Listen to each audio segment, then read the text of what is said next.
احم صباح الخير يا اهل الاوضه. اصحي يلا يا شوشو، اصحي يلا حبيبه ماما، يلا حبيبتي قومي.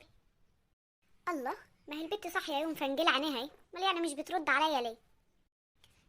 انت يا بت يا موكوسه انت، هو انا مش بنادي عليكي وانت سامعانه اهو مفنجله عينيكي وصاحيه اهو؟ امال مش بتردي عليا ليه؟ هرد اقول ايه بس يا ماما، ده الواحد هيطلع من هدومه.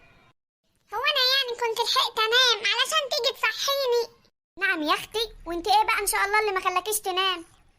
اكيد النت، الله يقطع النت على سنين النت. نت؟ ها، النت قال بلا خيبه، ده حتى الشبكه عماله تقطع طول الليل وخدمه العملاء قرفوني. يوه، بتبرطمي بتقولي يا بيت؟ بقولك يعني، هو انا يعني يا اختي مش كنت قاعده بساعدك طول الليل وببرم معاك الكحك؟ بقى انت كنت بتبرمي كحك يا اختي؟ قولي كنت بتاخدي المبروم تعجنيه. ينيلك ضحكتيني. بقى كده يا ستي ماما بتنكري مجهودي يعني؟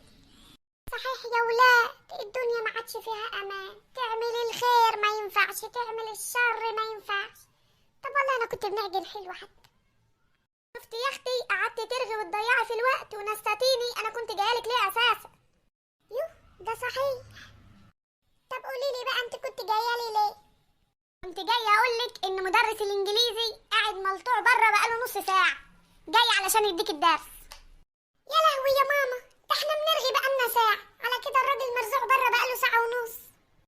ايه مرزوع دي يا بنت؟ ما تحسني ملفظك شويه، ده المدرس بتاعك برضه. يا سلام يا ماما، يعني انت يعني مش عاجباكي مرزوع دي خالص؟ وكانت حلوه ملطوع اللي قلتيها. يا لهوي، ده ايه الاحراج دي؟ البت خلتني في نص هدومي. طب يلا يا حلوه، غيري الموضوع بقى وبطلي رط شويه. انزلي يلا واجهزي بسرعه، كده المدرس هيستعوقك.